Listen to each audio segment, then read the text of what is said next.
Hello, welcome to the 6th ESE webinar on COVID-19. This seminar is sponsored by the European Society of Endocrinology, and today's seminar will be dealing with thyroid disorders.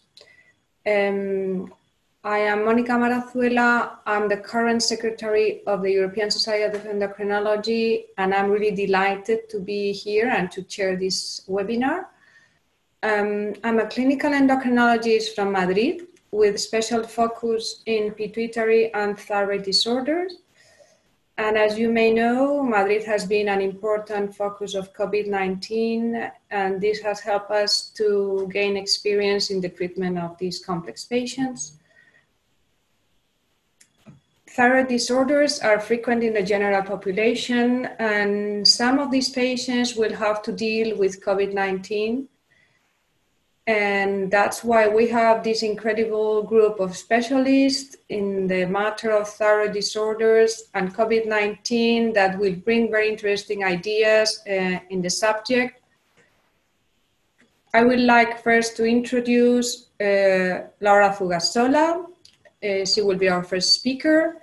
She's an associate professor of endocrinology and head of the Center of Excellence in the Diagnosis and Treatment of Thyroid Cancer at the Istituto Oncologico Italiano in Milan.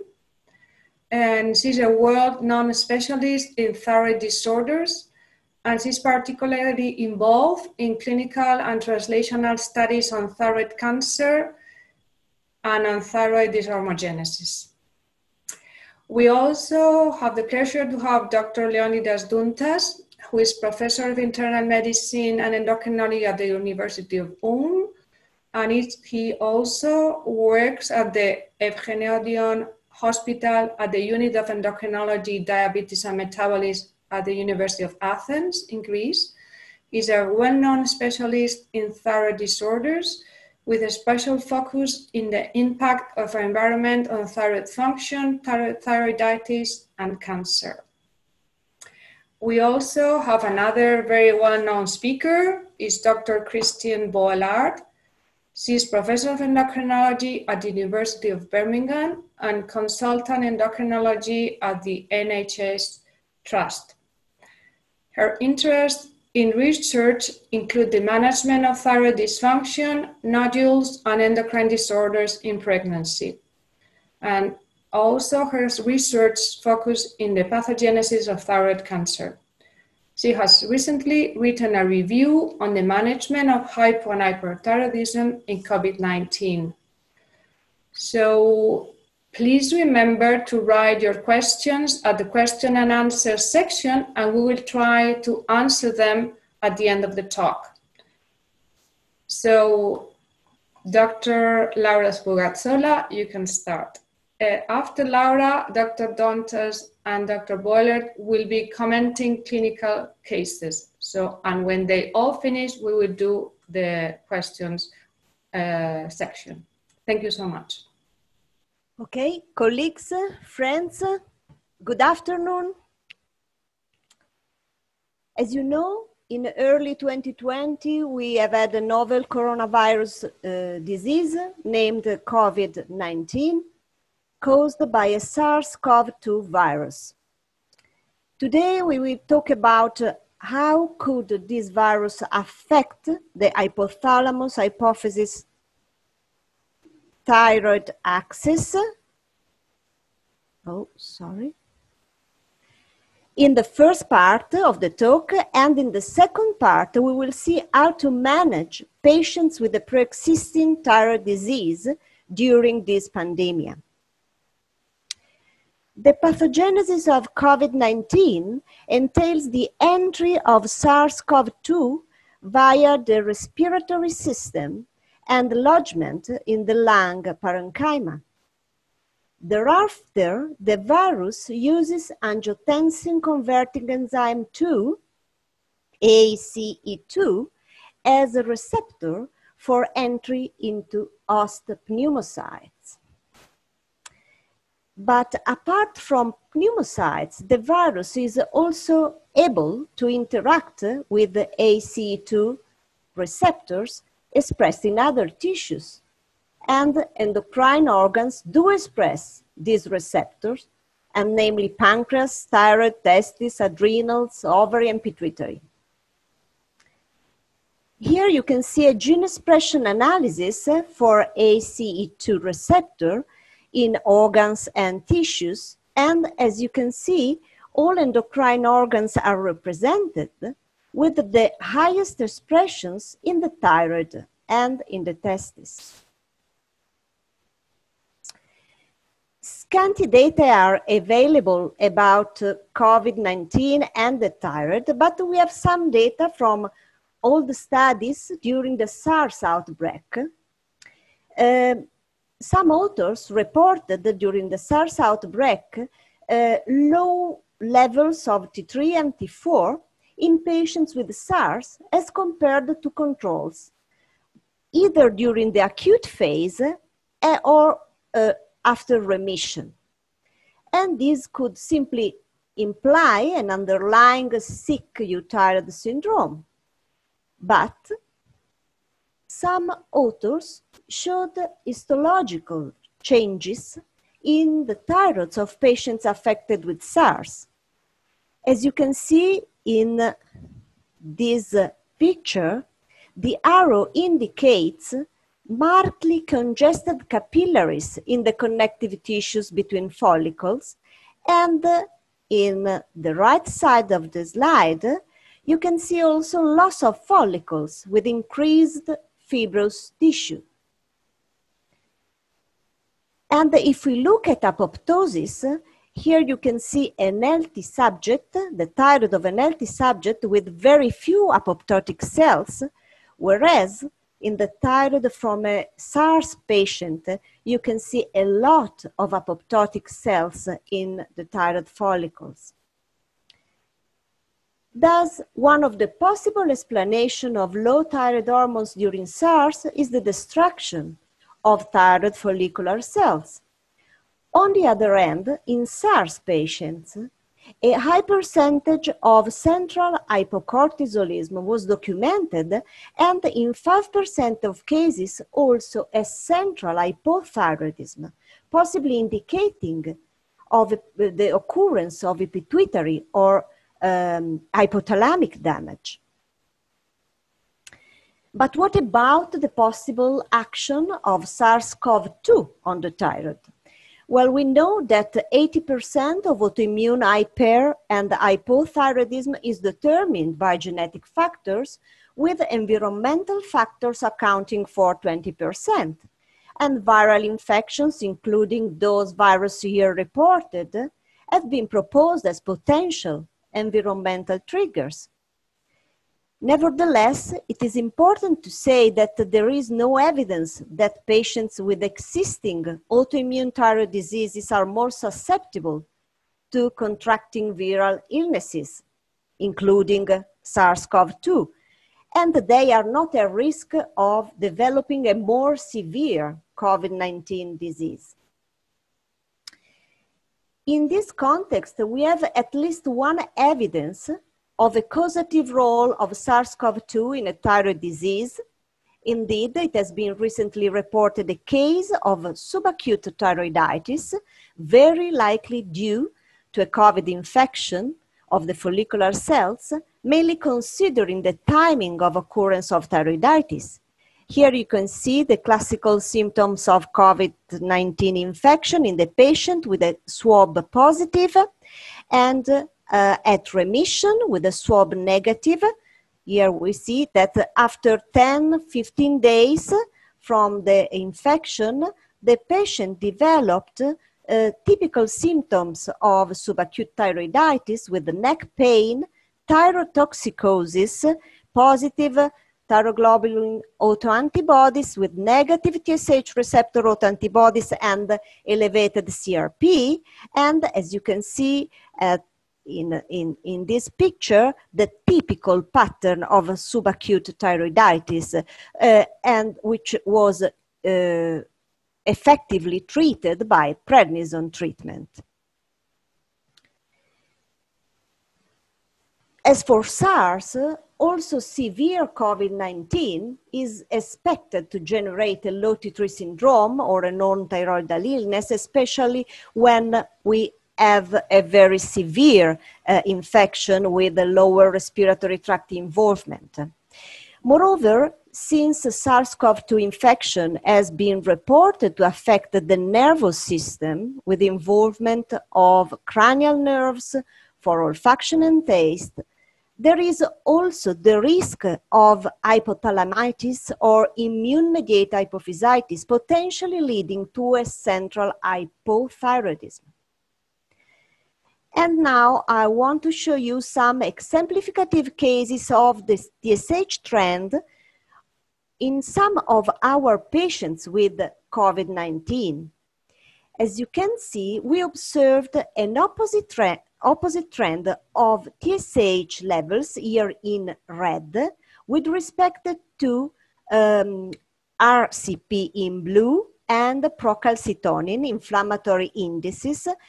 Here you see at admission high levels of inflammatory indices and low levels of TSH, and at remission an increase in TSH levels and the opposite decrease of inflammatory indices. And you can see here in this patient and also in this patient, and even in this patient with this opposite trend between TSH and RCP, even though in this patient we see the same trend of RCP and TSH in the second part of the illness, and this was a really severe disease.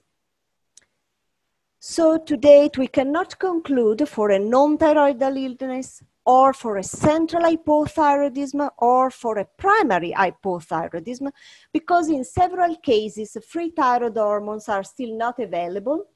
But we can see that we actually observed an inverse correlation between TSH and inflammatory indices. Well, let's move now to the second part. And for this part, we will take advantage of two papers published in the European Journal of Endocrinology collection and dealing with the management of hyperthyroidism, hypothyroidism, and thyroid nodules and cancer.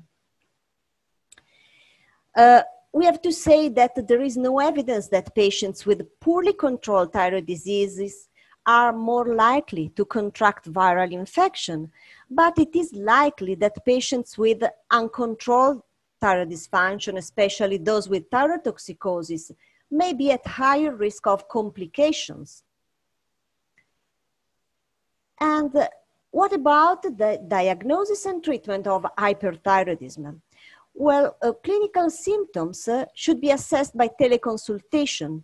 We have to ask the patients about pain, tremors, tachycardia, and so on.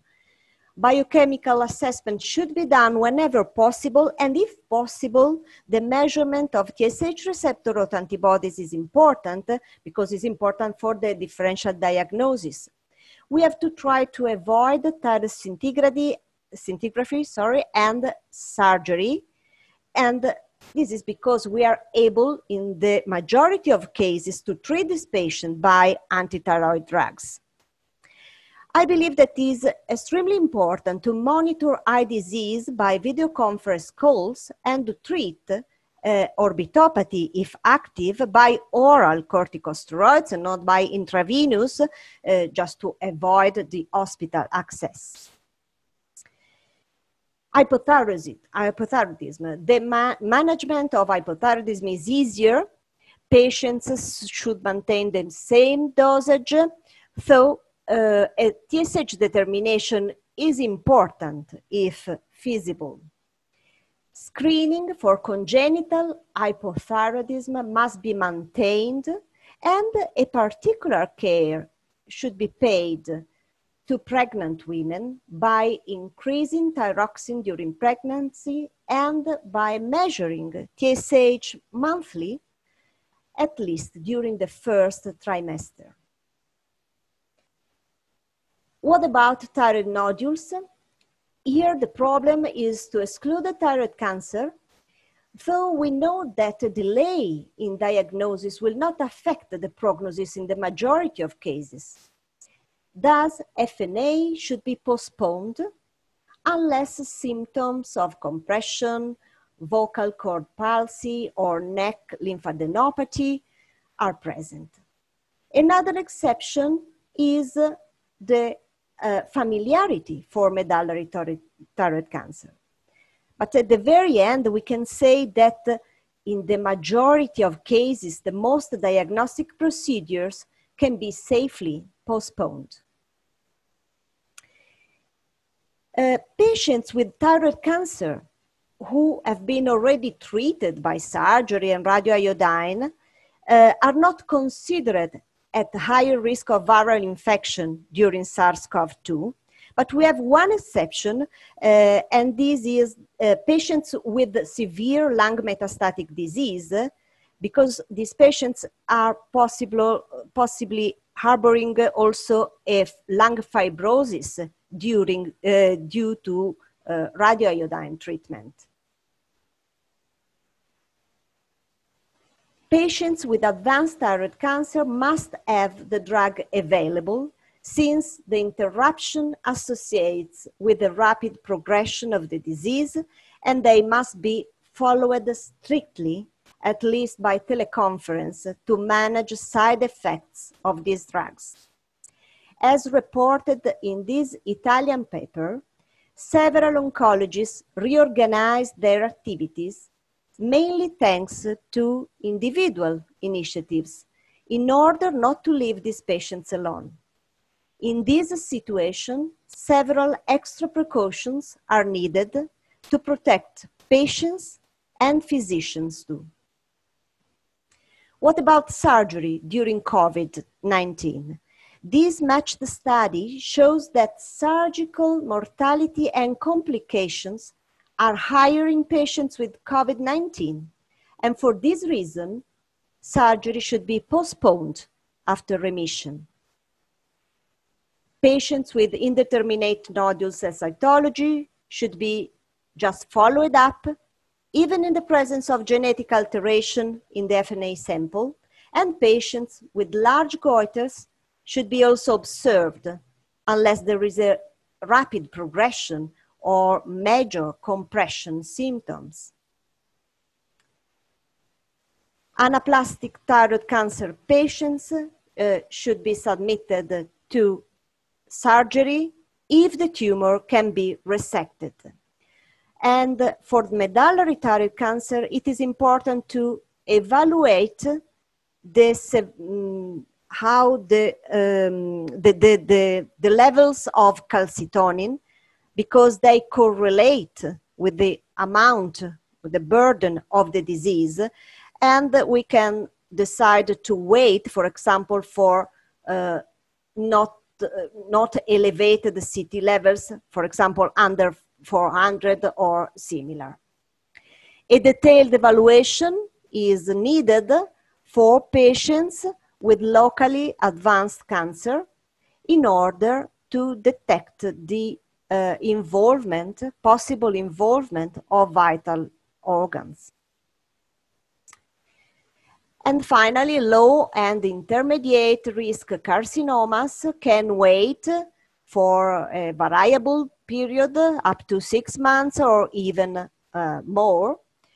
Microcarcinomas can undergo an active surveillance, and the recurrent cancer can also wait, since the majority of recurrences are in the lateral neck nodes and have a very low progression. We have patients at risk, patients with orbitopathy under treatment with immunosuppressive agents are at risk and should be isolated. Moreover, since this virus has been detected in tears, physicians taking care of them are at higher risk of infection.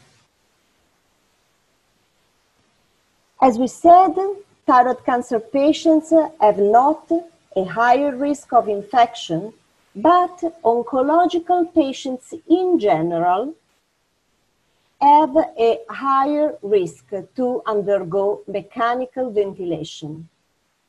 Patients on TKI or patients who have been submitted to external beam radiotherapy are at risk to develop a more severe illness from this virus, and these patients should be isolated and airway and chest infection carefully avoided. So now some key messages. No data exists about a possible onset or worsening of thyroid diseases due to COVID-19. Clinical evaluation, even if obtained by alternative ways of consultation, should guide our clinical management of this patient. Uncontrolled thyrotoxicosis may be associated with more severe complications from COVID-19. The conjunctival involvement of COVID-19 may make diagnosis of thyroid disease difficult. Thyroid eye disease should be monitored by video clinics. Patients with hypothyroidism should be managed after the pandemic, with the exception of those with a very recent diagnosis and severe symptoms. During pregnancy, levothyroxine should be increased. In patients with thyroid nodules, imaging, functional tests, FNA should be postponed in the absence of symptoms suggesting infiltration or compressions. In patients with benign diseases, unless unresponsive to medical treatment, radioactive iodine therapeutic administration should be postponed.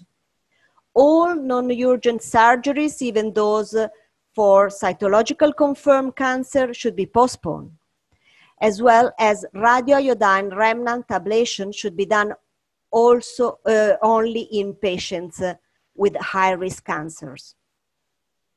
And finally, patients on a well-established semi-suppressive or TSH suppressive treatment should continue the same doses, avoiding blood controls.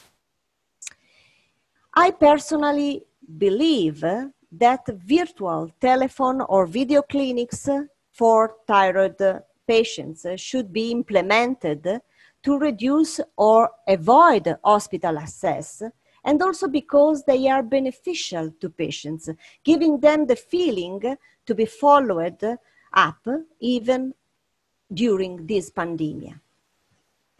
And a final slide to say that our challenge is to balance between the risk of a delay in diagnosis and treatment and the risk to have the patient infected by the virus, even though in severe cases, diagnosis and treatment must be maintained.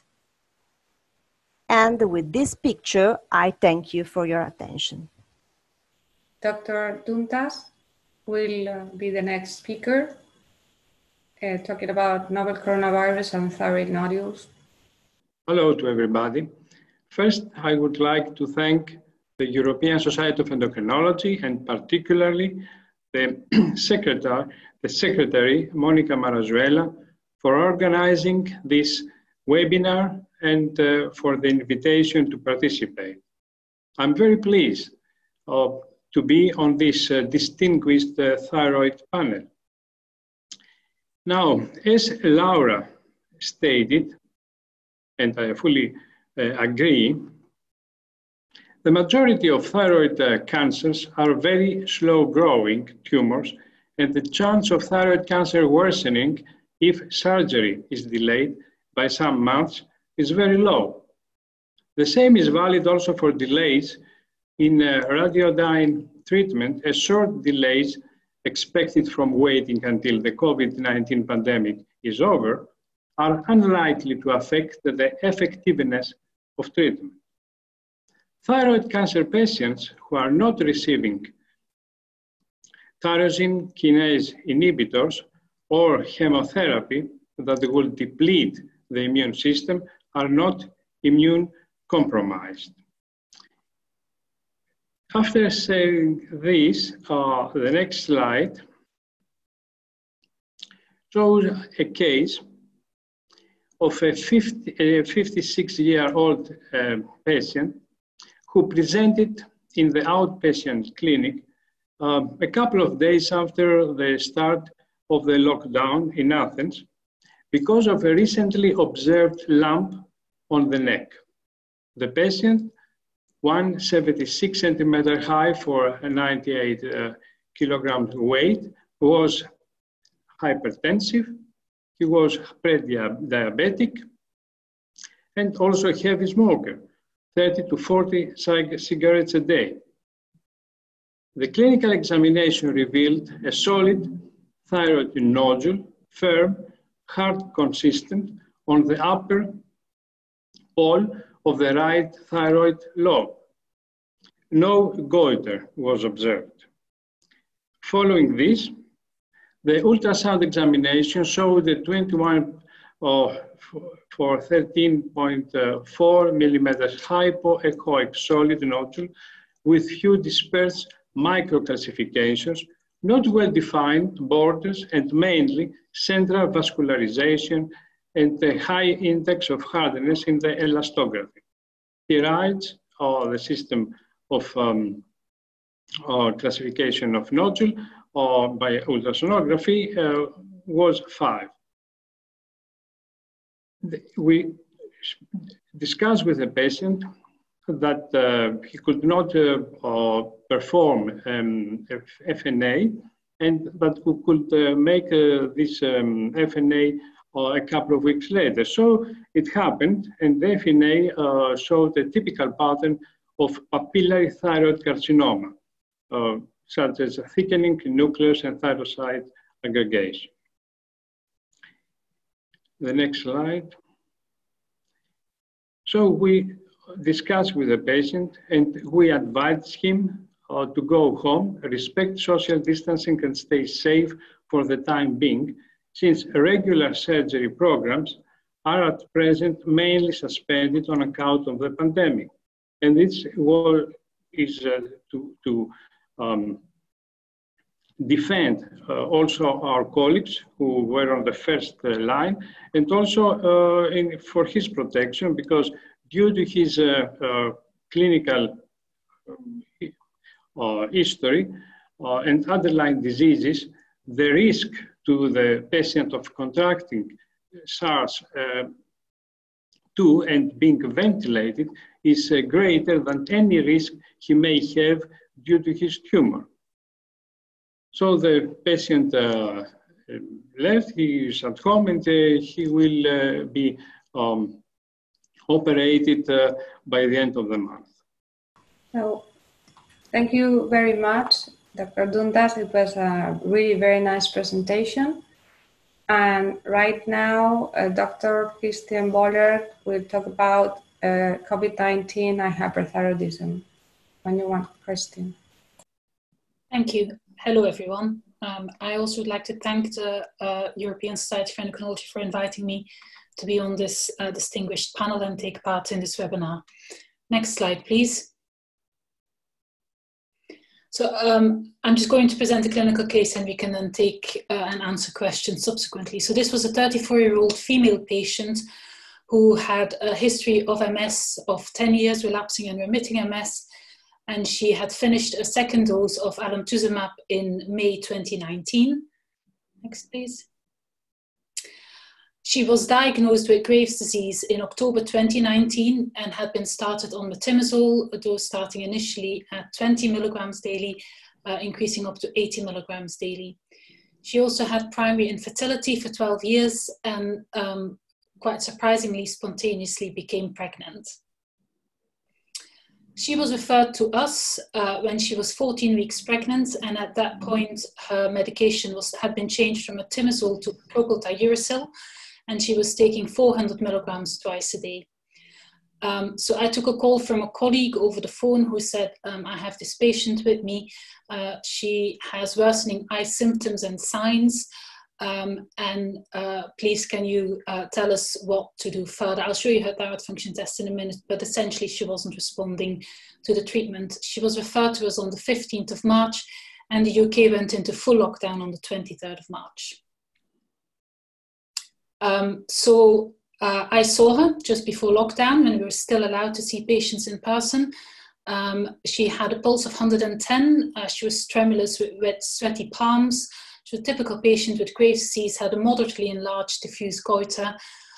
She had what I classed as moderately severe ophthalmopathy with a clinical activity score of 3, and had swollen red eyelids and red conjunctivae. Next, please. So you can see her thyroid function test here. So you can see a diagnosis. So I've given this both in units that I understand, picomoles per litre, and units that you may use, nanograms per deciliter. But essentially she was severely toxic in October with a free T4 of 64.3 and a free T3 of 35, with very highly raised TSH receptor antibodies at 264. So by January, when she became pregnant, around that time, you can see that she remained severely toxic. Her medication was then changed from carbimazole to propylthiouracil. And when she came to our clinic, you can see that there had been no response to anti-thyroid drug treatment. Next, please. So the things I wanted to raise and we discussed, I contacted a number of my colleagues across the UK to sort of see how best to deal with this. She's now 14 weeks pregnant. Do we change her back to metimazole? But bearing in mind that that didn't really result in a response at any point, I think we felt that that wasn't necessarily the best choice. In this change of anti-thyroid drugs, obviously we have to take into account the stage of pregnancy she is, but I think it was mainly the poor response that made us think that this wasn't the best option. Next, please. So obviously radioactive iodine was not an option for a number of reasons. She's pregnant, she has moderately active Graves' orbitopathy, and we are about to go into lockdown and all radioiodine is suspended. So various reasons why this is not an option. We felt that the only option we had really was to consider a thyroidectomy for her. She's 14 weeks. Ideally, I would have liked this to have been done between 18 and 20 weeks by a high volume surgeon, which we have in our center, luckily. At the time that she was referred to our clinic, all elective surgery had been cancelled, and each case that went to surgery had to have, you had to go to a panel to defend why this patient needed surgery. And in general, this was for patients with very advanced cancers of various organs. We did go to this panel, and we did get it through that she would have elective surgery. So she hadn't been started on beta blockers yet. Following consultation with the obstetricians, we did start her on a beta blocker. We continued the propylthiouracil, not that it did much good. We started her on potassium iodide, and we referred her to the ophthalmologist for discussion of potentially starting steroids, again taking into account that she's pregnant. Next, please. Like I said, the management of ophthalmopathy, this was in conjunction with the ophthalmologists. I think a further thing to take into account is autoimmune diseases, multiple sclerosis, people who've been on immunosuppressive treatment, and the impact of COVID on this. And so, of course, our main concern was getting this patient in hospital, getting her on a high dependency or intensive care unit whilst pregnant when there's COVID all around. Next, please. So like I said, we started her on a beta blocker, and 2 weeks before surgery, started her on Lugol's iodine.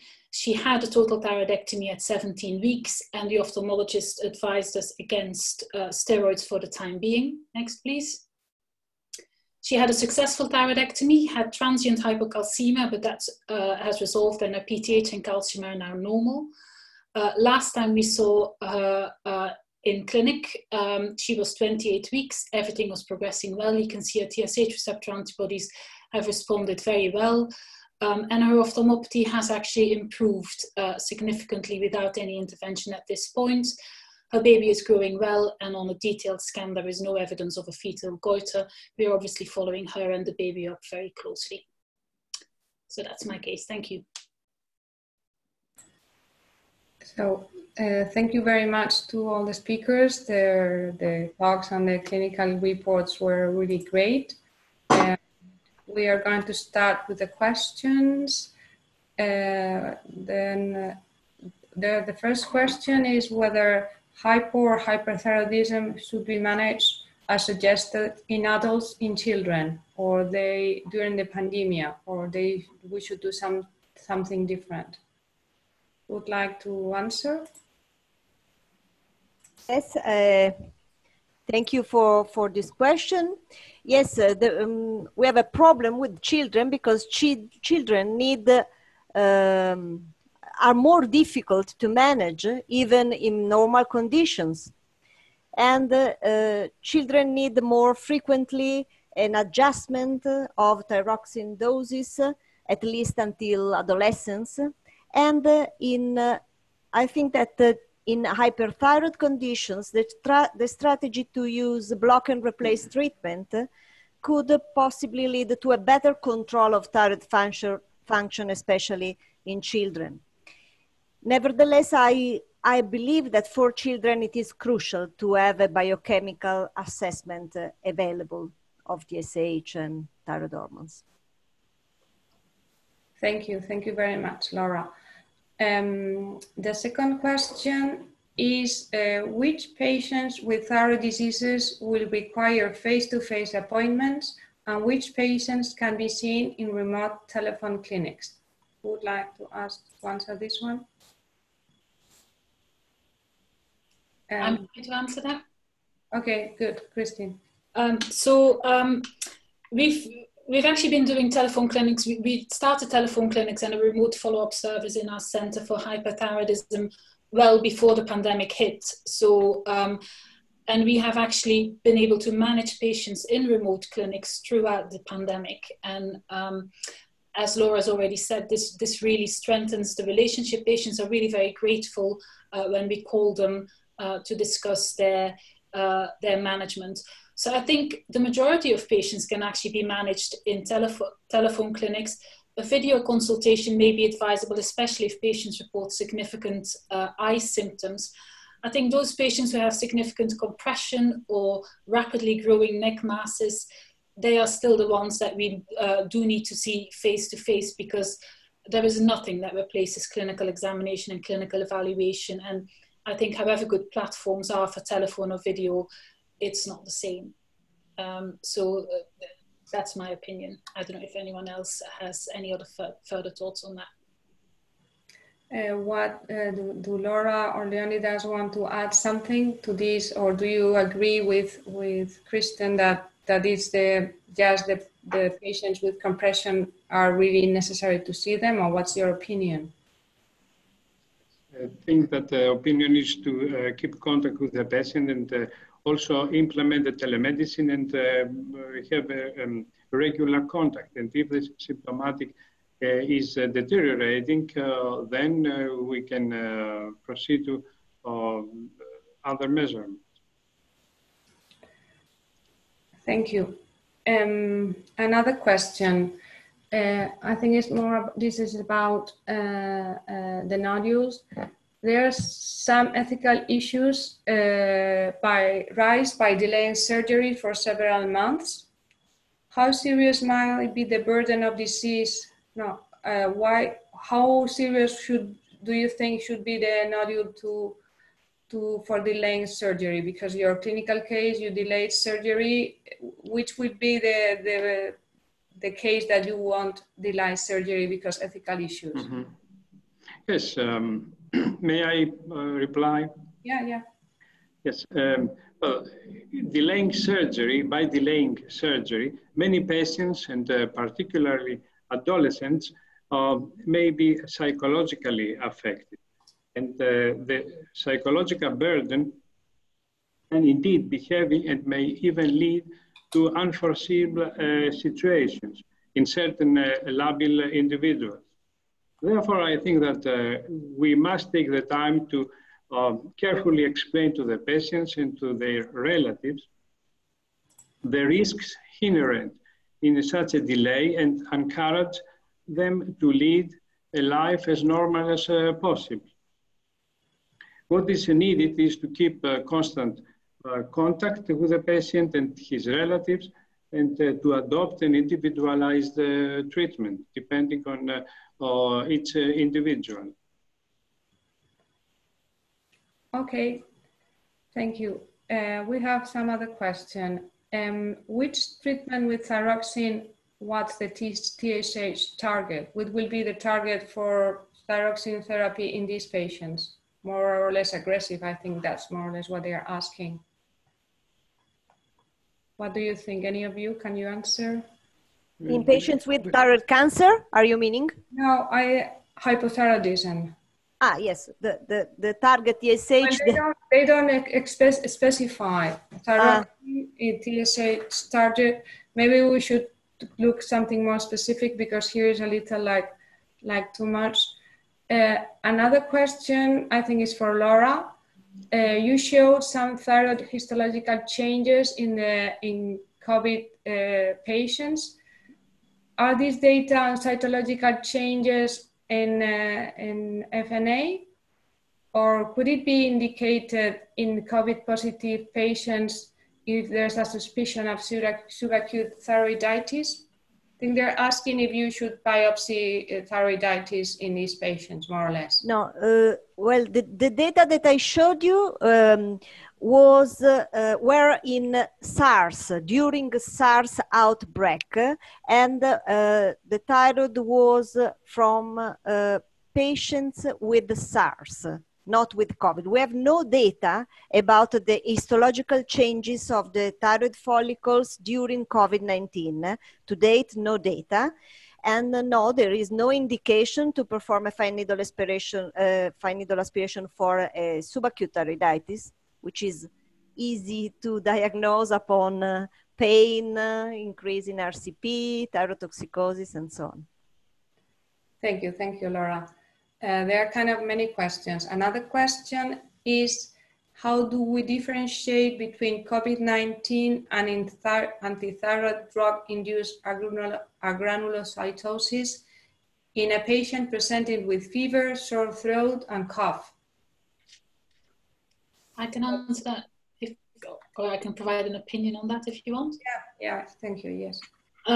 So yeah, of course, you know, that's a very difficult situation. And lots of patients who are on thyroid drugs were asking us, you know, we've been told if we get a fever, we need urgent medical advice. What are we going to do? So I think ideally, again, this should still be governed by measurement of a neutrophil count. So anyone on antithyroid drugs presenting with a fever, a neutrophil count, if possible, should be undertaken. What we discussed in our review was stop the antithyroid drug, do a neutrophil count. If the neutrophil count is fine, then there is no reason why antithyroid drugs can't be continued. If it's difficult to get a neutrophil count because either the patient doesn't want to come to have a blood test done, go anywhere, or can't have it done, then pragmatic advice is probably to stop the antithyroid drug. If the patient gets better, even though it's not advisable, you know, if there's ever been agranulocytosis, to restart it. But if you're not sure and you haven't documented it, then you could tell the patient to restart it if they're better after a week. But then obviously if they become worse again, then they need to seek medical advice. That's not an ideal situation. Ideally, it should be governed by a neutrophil count, but it all depends what the situation is, what the facilities are. And certainly even now certainly in the UK, and I think in most of Europe, we're in a sort of a second post-COVID era. Patients are very concerned about having a blood test done. Lots of patients that I send to remote follow-up clinics that are in clean areas, you know, where there's no COVID patients outside the hospital. Patients just aren't keen to have their blood test done or to go anywhere near a healthcare facility. Okay, do you want to say something else, or shall we go to the next question maybe? The next question is, what are the psychological impact in the patient's quality of life of COVID-19 in the patients with thyroid disorders? What do you feel from your patients that has been the psychological impact for these patients?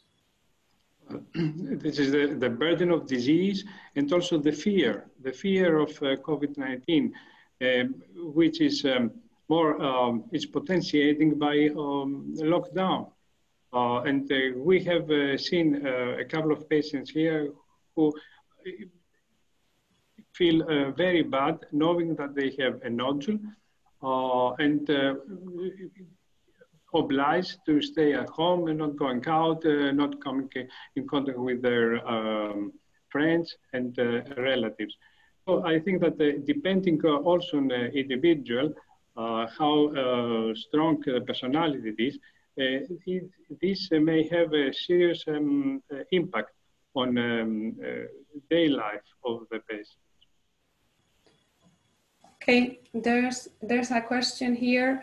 3 women with Graves' disease cured since a few months recur during the COVID confinement. Too much to be pure coincidence, in my opinion. What has been observed by the other colleagues in Europe? Have you observed recurrence of Graves' disease in your patients? Any of you? No. No, not you? No, not in my patients, no. Well, I have seen recurrence in my patients, so I think as it's possible, but we don't know whether it's the virus by chance. or it's the stress, because the stress yes. It leads to. Well, let me continue with the questions. When should I consider the patient to be tributary to thyroidectomy compared to radioactive iodine therapy in the context of current COVID-19 pandemic? Well, thyroidectomy, of course, when the lockdown is released and the regular operations are allowed. Because during the lockdown, all the regular operations have been postponed.